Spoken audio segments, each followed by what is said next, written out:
प्रतियोगी परीक्षा है, सपना बड़ा है, पर सच बताइए क्या सच में पढ़ाई हो पा रही है? जो विद्यार्थी प्रतियोगी परीक्षा की तैयारी कर रहे हैं, उनकी सबसे बड़ी समस्या है मन का भटकना।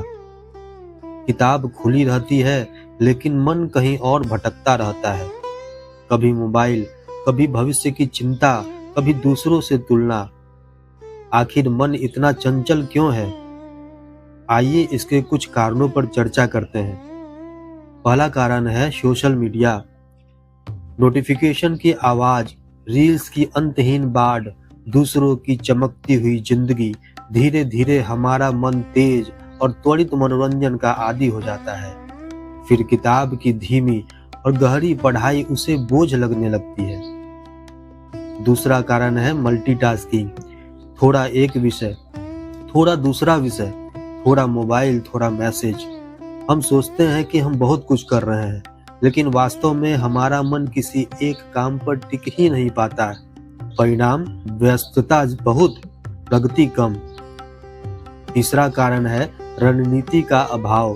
कई विद्यार्थी मेहनत बहुत करते हैं, लेकिन दिशा स्पष्ट नहीं होती। कौन सा विषय पहले पढ़ना है, कितना घंटे पढ़ना है, रिवीजन कब करना है, मॉक टेस्ट कितनी बार देना है। जब लक्ष्य बड़ा हो लेकिन रास्ता धुंधला हो तो मन स्वाभाविक रूप से भटकेगा ही। चौथा कारण है ध्येय और इच्छा शक्ति की कमी।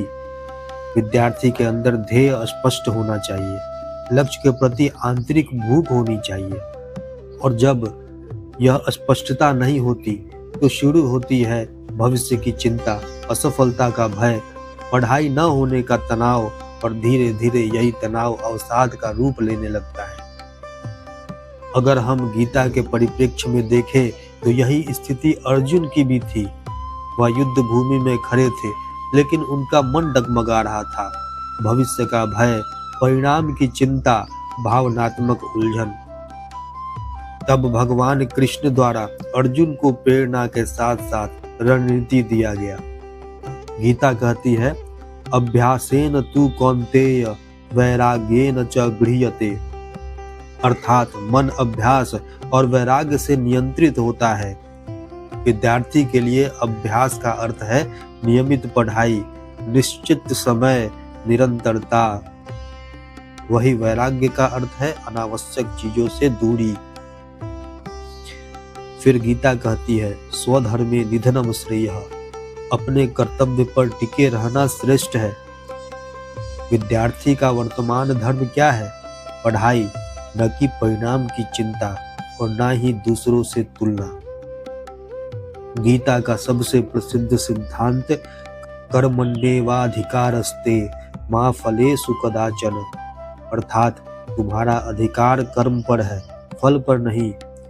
इसका अर्थ लापरवाही नहीं है, बल्कि यह है कि रणनीति बनाओ, नियमित अभ्यास करो, मॉक टेस्ट दो, कमजोरी पहचानो, सुधार करो, लेकिन हर दिन परिणाम की चिंता में मत जलो। अर्जुन की तरह आज का विद्यार्थी भी युद्ध भूमि में खड़ा है। फर्क सिर्फ इतना है कि उसका युद्ध बाहर नहीं, भीतर है। गीता हमें 3 बातें सिखाती है: नियमित अभ्यास, फल से वैराग्य और मन का अनुशासन।